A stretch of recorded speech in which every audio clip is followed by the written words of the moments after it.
Stepen, a forgotten village tucked away in the rugged heart of Herzegovina, lies hidden from the world, its stone houses clinging to the slopes of a remote valley. Life here moves slowly, shaped by the rhythm of the mountains and the ever-present mist that shrouds the land in mystery. Yet, beneath the tranquil surface, Stepen sits in the shadow of ancient legends, stories whispered from one generation to the next, growing darker with each retelling. The most feared of all is Krenevod, the Black Waters, a cave hidden deep within the forest, shunned by every villager. It is said to be a gateway for evil, a place where the boundary between this world and the next grows thin. Locals whisper of vanished livestock, of children who wander too close and return changed, of strange lights flickering in the woods at night, and of chilling, unearthly cries echoing from the cave's depths, sounds that freeze the blood and keep even the bravest indoors after sunset. Milos, a young man with a skeptical mind and a restless spirit, grew up hearing these tales around the kitchen table. He always dismissed them as superstition, relics of a fearful past. One restless summer, Milos and his friends, Marco, Stefan, and Nicola, decided to challenge the legend. Armed with flashlights, a camera, and bravado, they set out to enter the cave, determined to debunk the myth and capture their adventure for all to see. But as they crossed the threshold into the darkness, none of them could have imagined the true price that curiosity would demand from them, or the secrets that waited in the depths of Krenevode. Armed with cameras and bravado, the friends set out, telling their families they were camping. The drive grew tense as the forest thickened and silence deepened. At the cave, the air was cold and still. The entrance loomed like a warning. Marco tried to joke, but fear was growing. Ignoring their unease, they strapped on headlamps and stepped inside. The darkness swallowed them, their flashlights barely piercing the black. The adventure had begun, and the cave accepted them. The first chamber was vast and eerily silent. No bats, no insects, just dripping water. Milos spotted strange, jagged symbols on the wall, stained with old blood. Fear replaced bravado as they realized this was no prank. Nicola wanted to leave, but Marco insisted on filming. Suddenly, their cameras died, one after another, despite full batteries. Only their flashlights remained, flickering in the oppressive dark.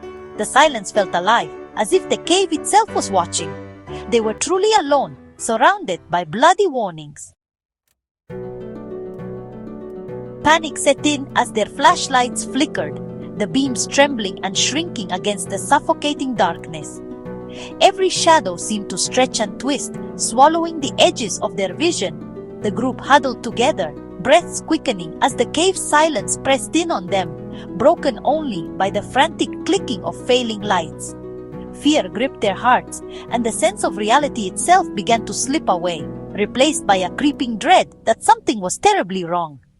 They tried to retreat, stumbling over jagged rocks and slick cave walls, but in the chaos, Stefan vanished.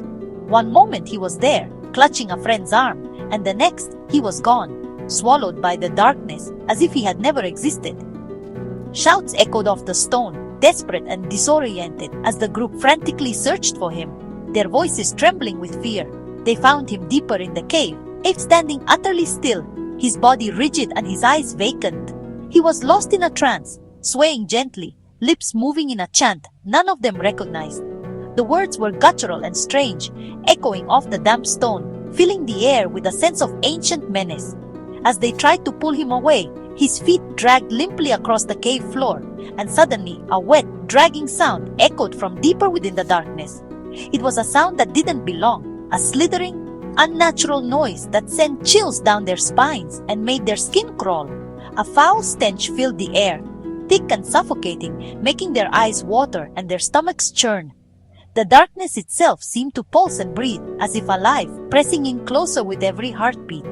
The cave felt tighter, the air heavier, as if the walls themselves were closing in. Their lights flickered wildly, casting frantic, broken patterns on the walls. In a brief, blinding flash, they caught a glimpse of something moving, something impossibly fast, darting just beyond the reach of their vision. The shadows seemed to come alive, shifting and writhing, as if hiding secrets too terrible to imagine. The cave was no longer just a place. It was a presence, watching and waiting. Something ancient had awakened in the depths, and as the group realized this, a cold certainty settled over them. They were not alone, and reality itself was beginning to unravel around them. In the strobing, flickering light of the cave, a nightmare form emerged from the shadows. Tall, impossibly thin, its face a blank void, save for two burning red eyes that pierced the darkness. The air grew thick with dread as the creature's presence seemed to warp reality itself, making every breath feel heavy and every heartbeat thunder in the chest. Its shriek was not just a sound, but a force, an unearthly wail that tore through their minds, shattering their courage and driving them to the edge of madness. Panic seized the group, their instincts screaming at them to run, to escape the suffocating terror that filled the cavern. In the chaos, most turned and fled blindly, stumbling over rocks and each other in their desperate bid for safety. But Stepen remained, rooted to the spot, his body frozen in place as if the horror itself had claimed him. His eyes were wide, locked on the faceless demon, unable to look away. The three who escaped burst from the cave into the harsh daylight, gasping for air, their faces pale and streaked with tears. They looked back, but Stepen was gone, swallowed by the darkness, lost to the thing that lurked within. Search parties scoured the rocky terrain and the cave's depths for hours, calling Stepen's name, but found nothing. Not a footprint, not a scrap of clothing. He had vanished without a trace, as if the earth itself had swallowed him whole. Authorities dismissed their wild story as mass hysteria, a trick of the mind brought on by fear and darkness. But Miloš, shaken and isolated, knew what he had seen. He could not forget the truth, no matter how much he wished to. Night after night, Miloš was haunted by nightmares, visions of the demon's burning eyes, of Stepen's silent scream, of the darkness that seemed to reach for him even in his dreams. The memory would never let him go. Evil still waits in the shadows of Krenevode, patient and hungry, its gaze fixed on the world outside, biding its time for the next curious soul to wander too close. The real question is not what happened that night, but when will the darkness come out again, and who will be its next victim?